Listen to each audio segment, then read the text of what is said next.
Eli El-Alouf, est-ce que Moshe Kahlon a abandonné son projet son souhait de voir le gouvernement provoquer des élections anticipées aujourd'hui? Moshe Kahlon est un des politiciens les plus réalistes que je connaisse. Donc pour le moment, l'idée est dépassée, mais ça ne veut pas dire qu'il l'a abandonné. Et le jour où ça sera possible, il préfère le faire, surtout pour sauvegarder les budgets de l'État qui peuvent être en période d'élection dilapidés. Vous pensez que Moshe Kahlon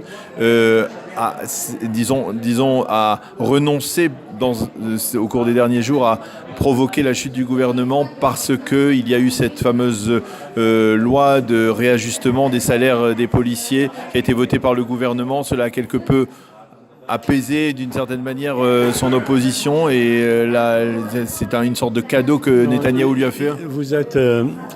On a toujours tendance dans la vie politique israélienne de lier tout à tout. Oui. Il y a des choses qui ne se lient pas.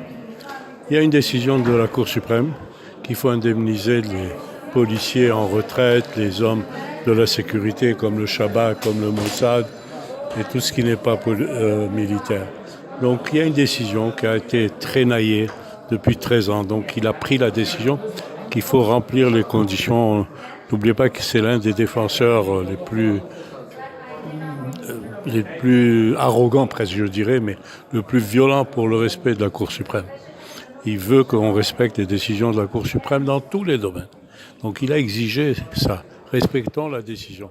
Donc il faut absolument indemniser. N'oubliez pas que c'est 20 000 personnes qui ont servi l'État, qui ont servi la sécurité du pays, et il faut donc les indemniser. Donc il a décidé de les indemniser. La deuxième chose, c'est qu'il ne veut pas que la caisse de l'État soit en période de faiblesse où chacun peut mettre sa main dedans et dilapider les fonds de l'État. Il a obtenu une garantie de Binyamin Netanyahou que cela ne se passera pas pendant les prochains mois? Exactement. Il faudra respecter les budgets. N'oubliez pas qu'on a une chance.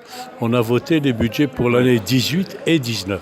Donc aujourd'hui, on n'a pas de raison d'être sous pression. Bien qu'il y ait, on parle d'un certain déficit, mais il croit pouvoir le couvrir en 19 par le fait qu'il y a continuité de 2 ans de budget.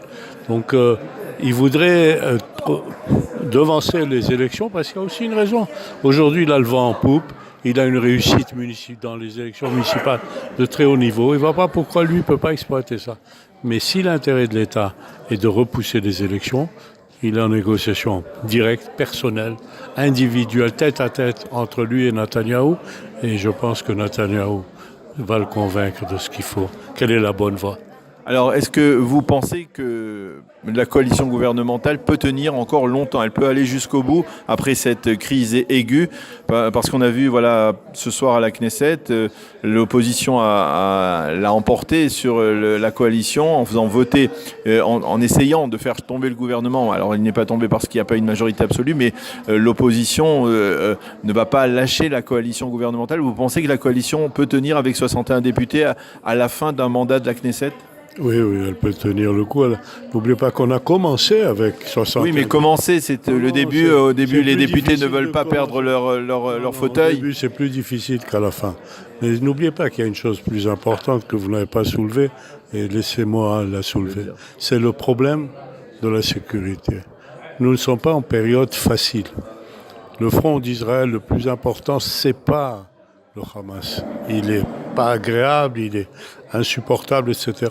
Mais nous avons un front supérieur et plus dangereux qui est le Nord, avec un ennemi qui veut notre fin, qui est l'Iran. Donc ça, c'est important.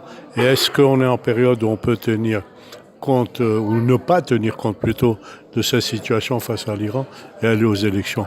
D'après les dires du Premier ministre, c'est pas le moment de faire ça. Nous avons trop de choses à régler avec l'Iran. Et donc vous pensez qu'aujourd'hui, Binyamin Netanyahou, Premier ministre et ministre de la Défense, c'est une garantie, on va dire, au niveau de la sécurité de l'Israël? Certainement, personnellement, moi je ne voyais pas l'intérêt de faire passer le ministère de la Défense de quelqu'un qui n'avait pas de savoir et d'expérience sur ça, comme Lieberman, et d'aller sur quelqu'un qui a été effectivement commandant, mais qui n'avait aucune expérience sur la sécurité de l'État, comme Bennett. Et personnellement, je suis content que ça soit entre les mains du Premier ministre. Merci, Elie El Alouf.